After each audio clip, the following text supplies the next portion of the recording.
কিন্তু এটা মনে রেখো, গুনাহ ইজ্জত দেয় না।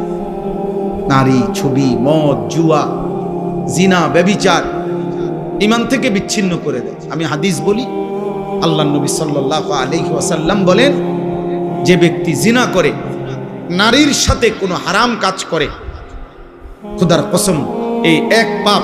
আর হলো অশারিবাল খামরা, যে নেশা করে, মদ খায়, গাঁজা খায়, বাবা খায়, ফুট্টা খায়, পেন্সিডিল খায়, ইয়াবা খায়, এমন নিকৃষ্ট নাফরমান, খোদার কসম আল্লাহর নবী বলছে, ব্যভিচারী আর নেশাখোর, এই দুই নাফরমানের কলজাত থেকে ওই বাপ অবস্থায় আল্লাহ তাআলা ঈমান খুলে রাখা দেয়।